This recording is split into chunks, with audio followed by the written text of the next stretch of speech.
Hello, I'm Doug McConnell, and we've got some great discoveries for you out here along the open road.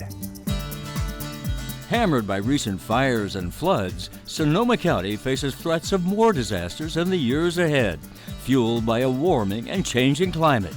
Thankfully, the Sonoma Land Trust and many partners, including the residents of Sonoma, are rallying to help their beautiful county adapt to big changes headed their way. Discover how they're relying on each other and nature to reduce growing dangers, benefiting every person here and their wild neighbors.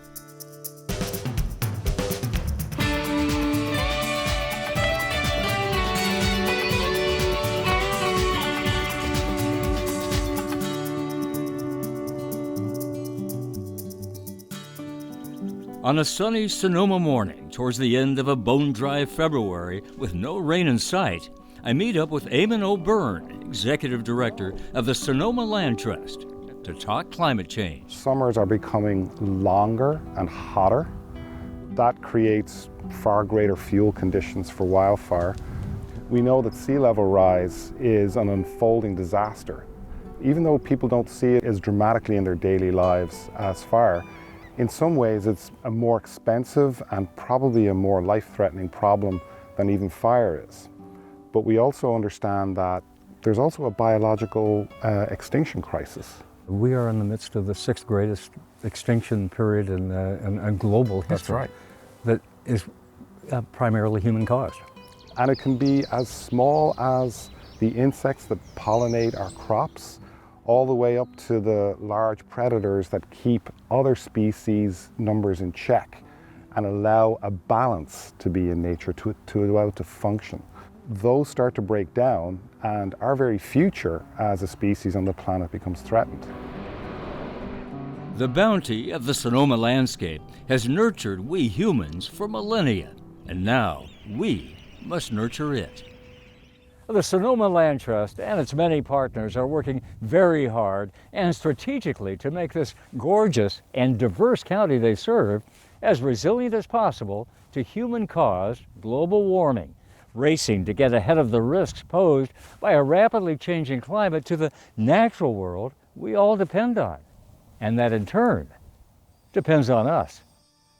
If you imagine nature as your inheritance, normally we're supposed to live off the interest. We're spending down the capital right now. So we need to restore that capital, the things that actually sustain life on the planet, in order for us to have a future as a species. Part of the solution is to ensure that there's enough land for plants and animals to move across as conditions change. Since 1976, the Sonoma Land Trust has protected over 50,000 acres of gorgeous, productive, and environmentally significant land, partnering with nature to help the county adapt effectively to a rapidly changing climate. We're seeing the trees and shrubs and native plants change and disappear. And so what we're realizing is if we can stitch together large connected blocks of habitat, then we give places for plants and animals to move. Not only as individuals like, Bucky the beaver or something, but genetically move as well. Bob Neal and Shanti Edwards of the Sonoma Land Trust know quite a bit about stitching together wildlife habitat. The Land Trust and its partners recently assembled and opened to hikers nearly 6,000 acres of open space, rising more than 2,000 feet from the ocean's edge at Jenner Headlands Preserve to the top of the tallest peak on the Sonoma coast, Pole Mountain. Shanti took me there several years ago. The land encompasses coastal bluffs, riparian forests, coastal oak woodlands, redwood forest, and within that a mix of ecologically rich habitat types. Some of the notable wildlife species that have been sighted out there include the golden eagle, bobcat, mountain lion, coyote, black bear, a multitude of birds of prey. Some are special status species like northern harrier, osprey, American peregrine falcon. And altogether this mix of wildlife really require these large intact landscapes to thrive. These ancient environments benefit from ancient natural processes being carefully redeployed in the 21st century, including targeted grazing. We are partnering with a local ranching family to bring livestock grazing to the oak woodland grassland areas to impact the exotic annuals during their seed set in the spring season, and thereby promoting the native flora and also reducing the fine fuel loads. And in a certain way, it mimics what might have happened thousands of years ago when you had elk and other animals grazing. Yes, definitely. Sometimes the Sonoma Land Trust is able to protect habitats hardly touched by human hands, like Bear Canyon Wildlands near Geyserville, a relatively small 250-acre parcel donated to the trust bridges 12,000 contiguous acres of wild California. It kind of fills a donut hole, and it's wild back there. When it first came in, we're like, the native botanical biodiversity out there was really high, and we thought, let's protect this as a wildlands preserve. Let's really minimize the use out here by people and keep it for wildlife and connectivity, for clean water and those kind of attributes. And that's what we did. And then we threw some wildlife cameras up there. What'd you find? Oh my, it's one of our most photogenic spots. Like the first day, the bear came through. And so there's 2 bears out that we've identified. I've named one of them Cal. We've got bear, mountain lions, deer, coyotes, bobcats, skunks, squirrels, birds. And it's not just that we have them, it's continual. It's like watching a BBC nature film, yes? It truly is. And so there we have it for a year, and in 2019, the fire, the Kincade fire last year, just went right across it. I think it was 2:38 a.m. is when we lost the cameras on that early Sunday morning, when those winds kicked up and it took off, and we knew when the fire hit. And some of it got pretty toasted. In 2019, the Kincade Fire forced more than 200,000 Sonomans to evacuate their homes and burn nearly 78,000 acres. When the burning ceased, the Land Trust team returned to Bear Canyon, uncertain as to what they might find. And so we put cameras back up, and within days we had the bears. Even just within a month, the bears were back and the deer are back, and we caught mountain lions. And so the wildlife know how to move across this burned landscape. We're able to see a multitude of wildlife species, and we're tracking their movement, the diversity of species, how they're associated together. And it's telling us a story of these lands and their true purpose. With room to move and adjust to forces such as fire and a rapidly changing climate, nature will provide us vital benefits in the years ahead.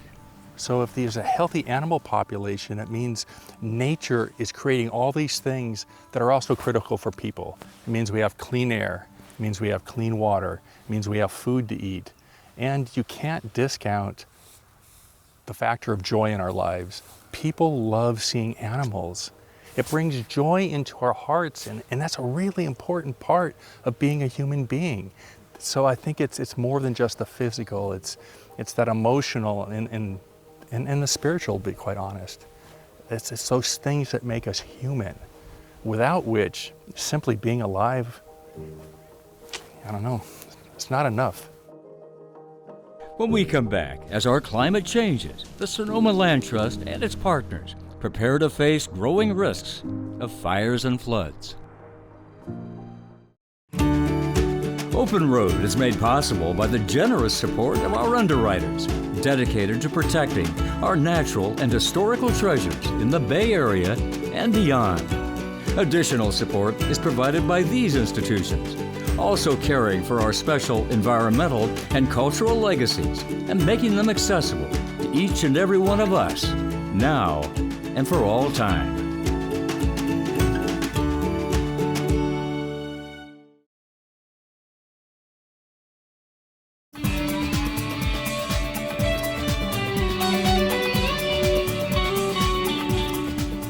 In recent years, huge and historic fires have swept through much of Northern California, taking many lives and destroying thousands of homes.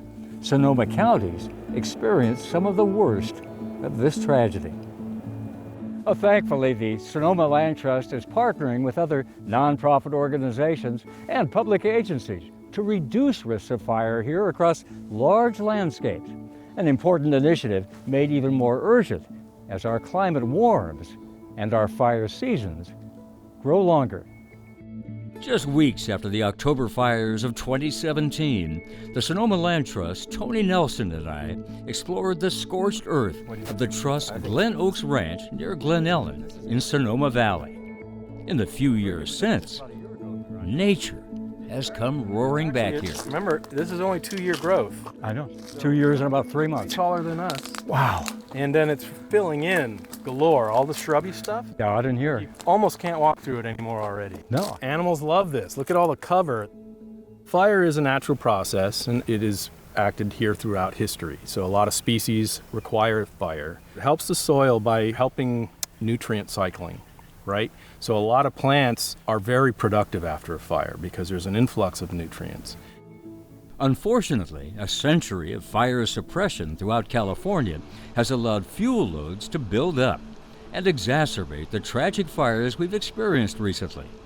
The Sonoma Land Trust and other institutions have rallied to form an alliance here in Sonoma Valley to manage 18,000 acres of parks and wildlands to reduce risks of fire now and in the increasingly dangerous years ahead as our climate warms. We're taking a holistic approach where we want to buffer the communities. We also have the capacity amongst the group to look at fire and managing vegetation in a very ecologically beneficial way. The Land Trust partners in this fire resiliency management initiative in the Sonoma Valley include these public parks and open space landowners and CAL FIRE. CAL FIRE's Will Powers is a fire prevention specialist, and Amy Head is a battalion chief. The last 5 to 10 years, I feel like you could talk to almost anyone in the state and they've been affected by the wildfires in some way, shape, or form. So I feel that the public and people are really taking it to heart, and we need to get ahead of it. The Land Trust and its parks and open space partners, in collaboration with CAL FIRE, will proactively employ a kit of fire management tools, including mechanical fuel reduction, grassland grazing, and carefully controlled and prescribed burning of the land. There's been a marked shift in how the public, the community, is thinking about this whole topic. If we want to have our functioning landscapes, we're going to have to keep burning too. We've really, in the last year or two, upped the pace and scale of which we do these prescribed burns. And with this weather that we're seeing, we're getting an earlier start on it also. So it's definitely a great one of the tools in our toolbox that we're able to use. As native Californians knew for thousands of years, burning land lightly and periodically improves the well-being of the environment here and diminishes threats of catastrophic conflagrations that can harm human health even far beyond the reach of the flames. That fire in 2017, I mean, that was a level of smoke that was just unbelievable, right? And a lot of people suffered from that. If we can burn under optimal conditions, smaller patches each year, spread out through the season, it's much less smoke. CAL FIRE is very good at doing it when that smoke's going to go up and disperse. It's not going to lay down on everybody's community so they're going to be gagging all day, right, like they did in 2017. Those who live in Sonoma Valley also need to be part of the team. It's neighbors working with neighbors to make sure that you're putting those buffers in place, creating that defensible space for yourself. It'll be a 365-day-a-year project for many, many years to go, and especially to keep up on the lands. You can't just do a fuel reduction project somewhere and expect it to be that way in 5 years. The next year there's going to be fuels coming back into those areas. So it's going to be a constant work to keep up on these certain areas. None of us can do it on our own. So we have to have that support so that it becomes the self-perpetuating program that Will was referring to that will keep this rolling into the future with all the benefits it has. And we don't just go back to, where we were 3 years ago. When we come back, the Sonoma Land Trust and others are in a race against time and rising seas.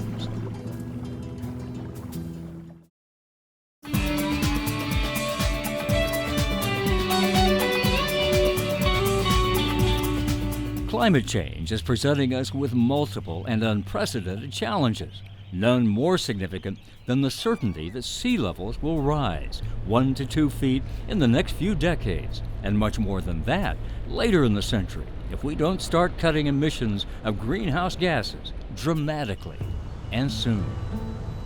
Sea level rise is predicted to cost us more as a community, as a state, than wildfires and earthquakes combined in this century, because there is so much development in harm's way. We're going to see significant sea level rise regardless of what we can do. So we need to adapt as well as mitigate. We need to think now and we need to think ahead. Thinking ahead can mean restoring nature's ancient capacities to help absorb rising waters and buffer the bay's vulnerable shoreline from tomorrow's high tides and surging storms. 3, 2, 1, go! In October 2015, after years of careful planning and engineering by the Sonoma Land Trust and its many partners, an old levee was breached, and the bay's water near Sears Point rushed in to reclaim long-diked farmland and begin the restoration of about 1,000 acres of tidal wetlands where they once flourished before the gold rush. Nature swiftly flowed home too. When that breach happened, and the life came right away. Oh yeah. It caused us to rewrite the map of the bay the day we breached this levee. That was one of the goals of the project, was to get Ridgway's rails in there, and we've got 40. 4 years later, we joined the Sonoma Land Trust Julian Meisler and Jeremy Lowe with the San Francisco Estuary Institute on a high perch with a big view. We see the recently restored and now maturing tidal wetland down below, surrounded by many miles on both sides of Highway 37 of a once immense wetland wonderland. Today, this lightly developed north shore of San Pablo Bay holds enormous potential for future wetland restoration to provide protection against rising seas. 200 years ago, the wetlands were connected to the watersheds, which sediment and water was able to move around and species were able to move around the landscape. It would have been some sort of a mosaic of tidal marsh and seasonal wetlands and sloughs winding through. You might have imagined bears hunting, salmon coming up these creeks. And then man comes along and quite rightly builds various pieces, levees and roads and rail, but usually for one purpose, to keep the water out. And then they built the road and they had one thought, let's move people along here. But in the 21st century, as the climate changes, water is coming back. To protect roads, rails, and other human infrastructure, restoring as many wetlands as quickly as possible here is job one for the Land Trust and its partners. So the vision is really a network of large, connected, restored tidal wetlands. Tidal wetlands turn out to be really the cheapest way and the most effective, one of the most effective ways of protecting our communities against sea level rise. This work needs to get underway in this decade. If it doesn't, it just becomes all the more difficult. To get the jump on fast-rising seas, restoring thousands of acres of tidal wetlands here must be well underway in the next 10 years. And that also includes figuring out what to do with busy Highway 37 in the middle of it all. And it's been in the news because it's been quite regularly flooded in winter's times. How do we reimagine 37 so that it does its job of moving people, but it also has less of an impact on the environment and allows sea level rise to occur and allows these marshes to evolve?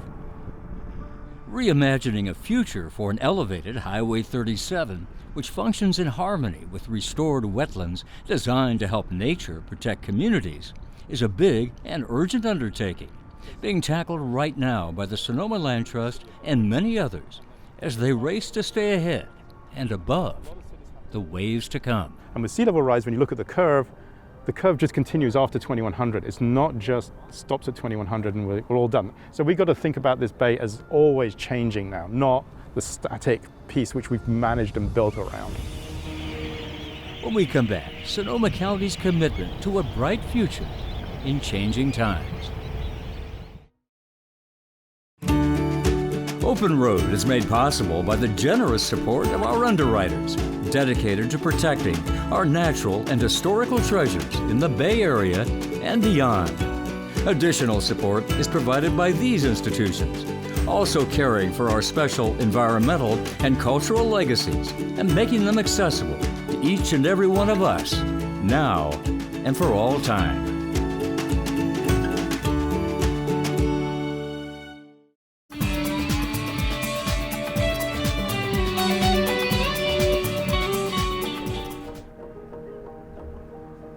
It's important for all of us to face the unfortunate fact that human-generated climate change is real and is right now a clear and present danger. We've got significant challenges to confront with all of the intelligence, compassion, and commitment to future generations that we can muster. Fortunately, we live in a region that's recognizing these realities and taking action. That's absolutely the case here in Sonoma. We're very fortunate that we live in a county that is very geographically diverse, which makes it much more resilient to the potential impacts of climate change. But we also have, as you rightly describe it, Doug, a community and a network of partnerships that I think add up to the ability to create meaningful change and to make this county ready for the changes to come. And each of us is bringing our strengths to the table to really leverage our impact across the county. And we're fortunate to have a community that has a really strong sense of place and really cares about the future of Sonoma. People come to live here for very specific reasons and choose to raise their family here because of its incredible natural beauty. And they understand that that's going to take investment, and it's going to take policy changes, and it's going to change a little bit about how we manage and restore and protect these places. For more information about the work of the Sonoma Land Trust and its many partners, go to NBCBayArea.com/openroad. Well, that's our show. Hope you enjoyed it. I'm Doug McConnell, and we'll see you next time right here with more discoveries along the open road.